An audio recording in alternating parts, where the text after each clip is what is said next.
Hi y'all, it's me, Candy. Um, it's Saturday, May 23rd, 2020. Good news, I was able to finally get me some good sleep last night, and I think it was because I had the generic version of frosted mini wheats and yesterday for breakfast, and I think the some of the fruits and vegetables and the fish that I had with the rice throughout the day, I think that also helped me sleep good.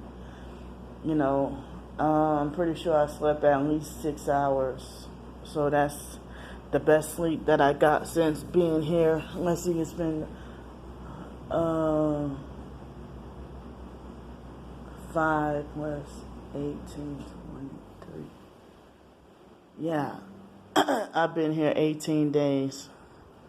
And last night was the best sleep I got to get, you know. So, yeah, I'm sitting here. Well, so I know that with the money, the little bit of money I have, again, thanks for the people who helped me out. You know who you are. And I respect that you say you want to remain anonymous, so I won't go and call people out. Even though it's something good, but if you want to, you know, remain anonymous. But thank you so much, for helping me out. And it's like I know I'm guaranteed to be here until Wednesday.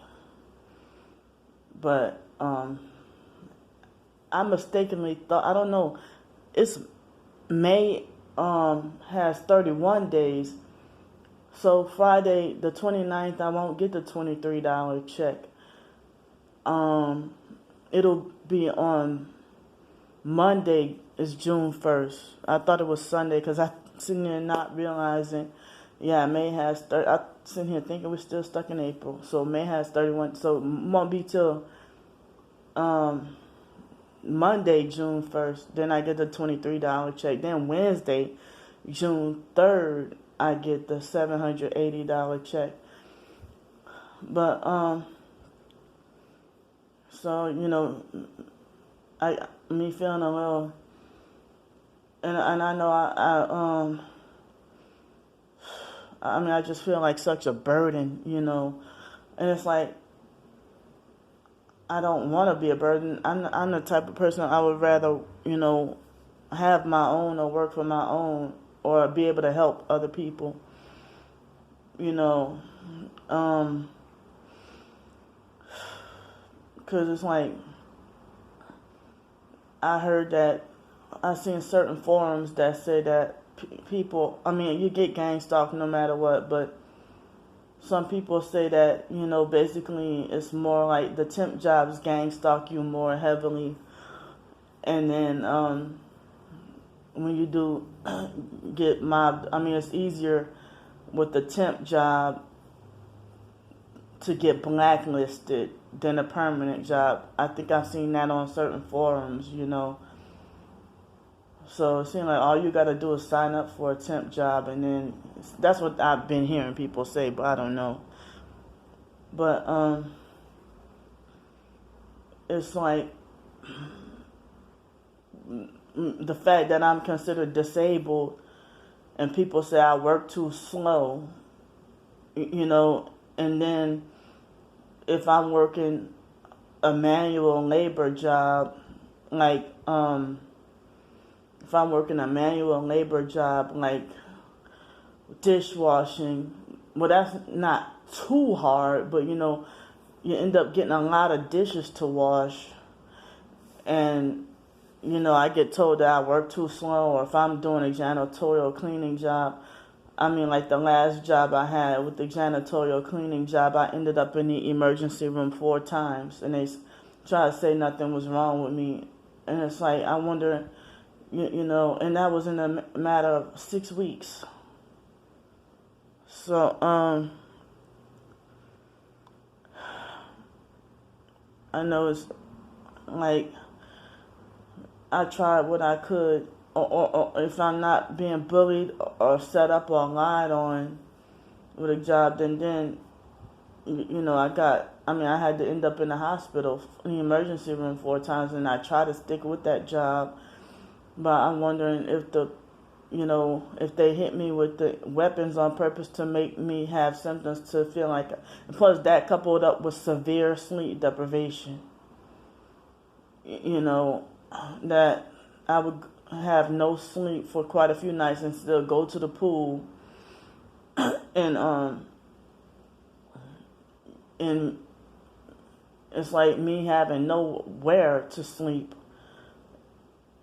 And then next thing you know, when I'm go to the pool or go to the jacuzzi, and then or I could be in the cafeteria and end up, feeling, just feeling like I'm gonna die, or think I'm having a heart attack, or just feeling like a extreme nauseating headache or something, just feeling whatever symptom, or me having a Tourette's just having a severe Tourette's fit, or me thinking I'm going, and me having symptoms to make me think I'm going into having a seizure or something. I guess in order to keep me disabled and prevent me from working.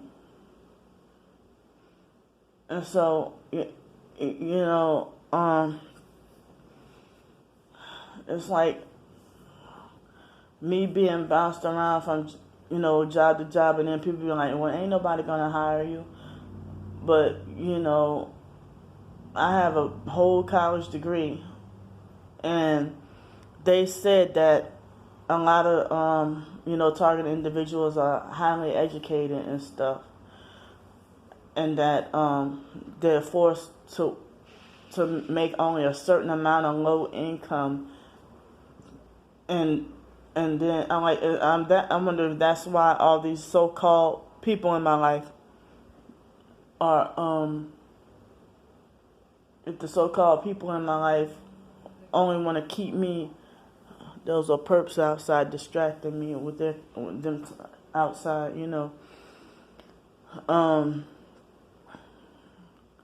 perp people here, yeah.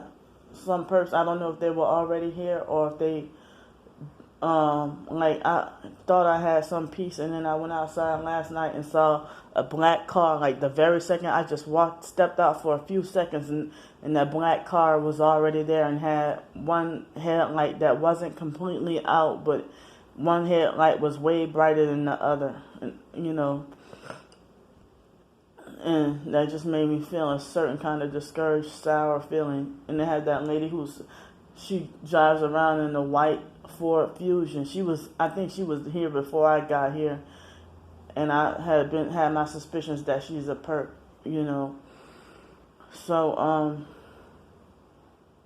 yeah, it seemed like me being driven off of every job or driven out of every neighborhood I live in when I have a place to stay, or just nothing can be stable for me, and that's been ever since after I turned 18.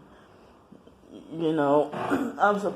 lived in Denton, Texas for 4 years and had my own place, and I didn't start off having my own place, but in Los Angeles, Los Angeles metro area, I stayed in 4.5 years.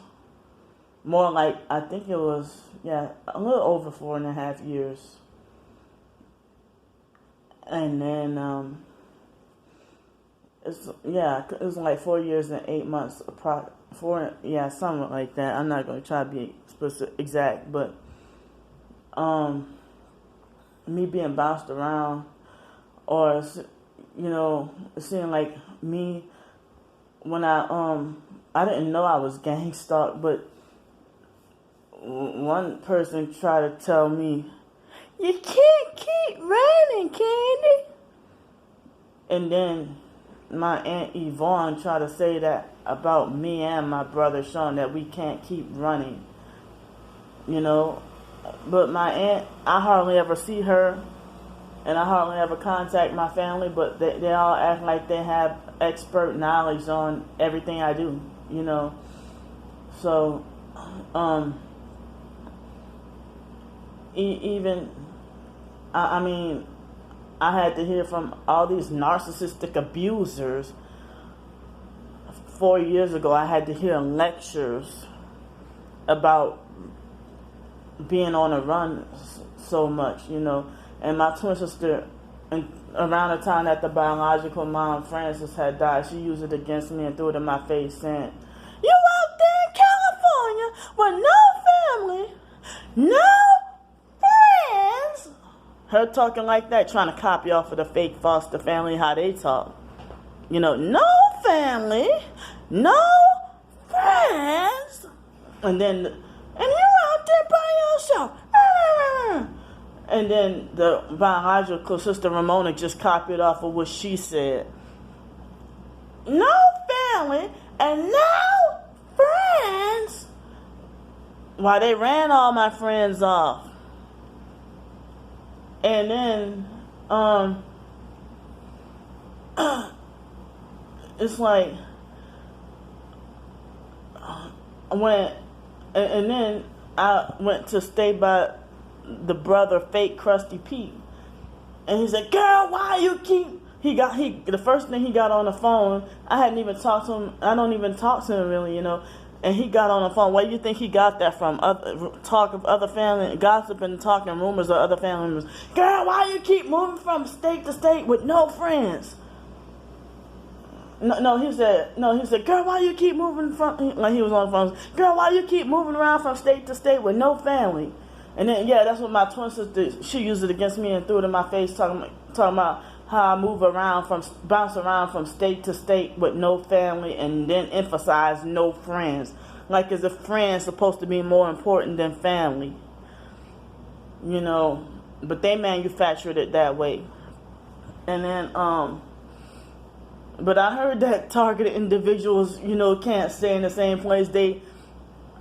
I mean, in one hand, it seemed like perps drive you to move around, but in another way, it seemed like they mad when you do move around. It's like they want to keep you to stay where you at so that they can keep perping you. And then even supposedly normal people have said that a person who moves around, even you can Google search on,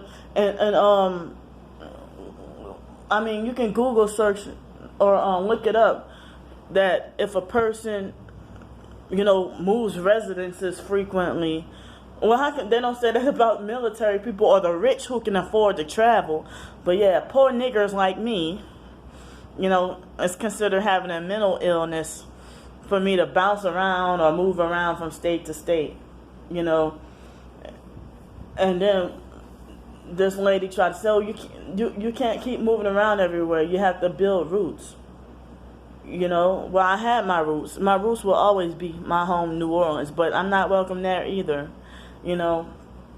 So, I mean, I felt like I was trying to fight to stay here in Pensacola, and it's like when I first got here, everybody wanted to make it like as if I'm clearly not welcome here in Pensacola, and people with no authority aggressively demand an answer for why I chose Pensacola, why I moved here, you know. So, it's like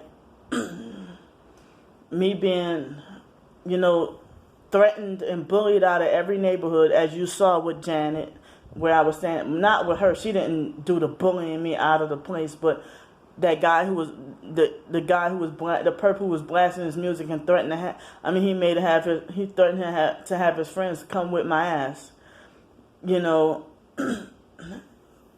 it's like situations like that, and when I was living in other places in New Orleans and a few other places, even in Los Angeles, you know, it's like my life was threatened, where I didn't feel safe. Where you know, and that's why I left. And it's like if I would have stayed in certain whatever areas of New Orleans that I was living at, I probably would have been seriously injured or shot, killed or something. And then the white Section 8 lady had tried to tell me to my face that I deserved to get hurt. You know, when I had to deal with the neighbors harassing me with the noise and the bullying, they would make daily threats at me every day. So, and they vandalized my place and tried to fight me. You know, so